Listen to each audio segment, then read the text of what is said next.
In the heart of West Africa, before Europe awoke from its dark ages, a city of stone and earth rose from the red soil. A city of wide streets, planned defenses, and towering walls. A city engineered not by slaves of empire, but by Africans who dreamed, built, and fought for survival. This is a forgotten story of the African engineer who built a city in 900 AD in the battles that followed to defend it. Where are you watching from? State it in the comment section, and don't forget to like, share, and subscribe. It will mean so much to me. The land was green and endless. Dense forests stretched across the Yoruba plateau, broken by rivers that fed villages. Beneath the canopy, iron smelters worked day and night, their forges glowing like stars in the night. Farmers cultivated yam and millet. Traders carried salt, kola nut, and beads along dusty footpaths. But beyond farming and trade, the Yoruba people dreamed of permanence, of cities that could rival any in the world. In the heart of this land stood Ife, a sacred city. To outsiders, it was myth. To its people, it was the navel of the world. Kings, called Orni, ruled not just with swords but with divine authority. The city was more than a settlement. It was destiny carved in clay. Yet destiny is never peaceful. Rival clans challenged authority. Raiders from across the savannah pressed in, and soon, Ife's survival would depend not on kings, but on engineers and warriors who dared to build the impossible. By the late 9th century, a man rose in Ife whose name survives only in whispers. Olowo-n'irin, the builder of iron roads.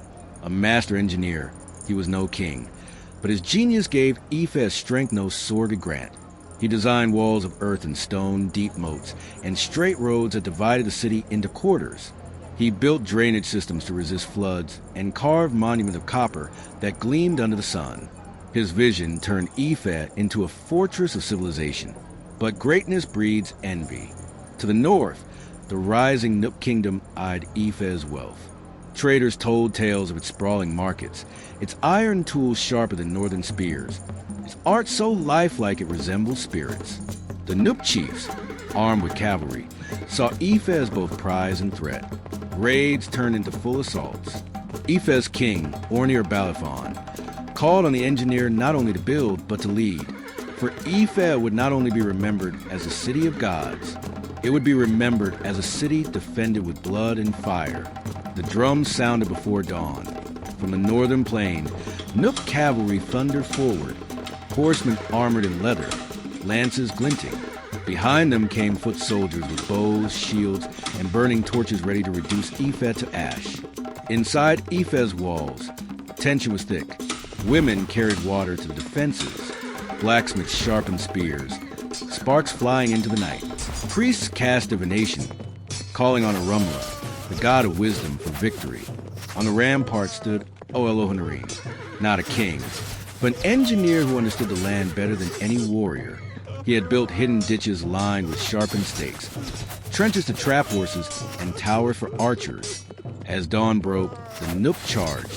Hooves struck earth. Arrows whistled through the air. The sun scorched the red clay as the first wave struck the walls. The cavalry fell into unseen pits. Horses screamed. Riders crashed into one another. Ife's warriors hurled spears from above. The walls trembled under the assault. But Olowo's defenses held. Still, the Nupe pressed. Fire arrows arced over the walls, setting thatched roofs ablaze. Panic spread. Smoke filled the air. Mothers clutched their children. Then the engineer gave the order. Warriors rolled massive stones, hidden in the walls, down upon the attackers. Others opened floodgates, releasing torrents of stored rainwater that turned the battlefield into mud. Horses stumbled. Footmen drowned in ditches. Yet the Nupe king would not relent. His men regrouped. They battered the gates with logs. Hour after hour, the pounding echoed like thunder. Inside, Olowo turned from engineer to warrior. He lifted a spear, his iron armlet gleaming. Ife shall not fall, he roared. The gate splintered. The Nupe surged in. The clash was hand to hand, iron against iron, flesh against flesh. Warriors fought until their arms shook. Blood slicked the clay streets. At the heart of the chaos, the engineer met the Nupe general. Their duel was brutal. The Nupe swung his curved blade. Olowo blocked with his iron spear, sparks flying. Blow after blow, the city's fate hung in the balance. Then, with a final thrust, the engineer drove his spear into the general's chest. The Nupe army faltered, leaderless, exhausted. They fled into the night. Ife had held, but victory came at a price. The streets were lined with bodies.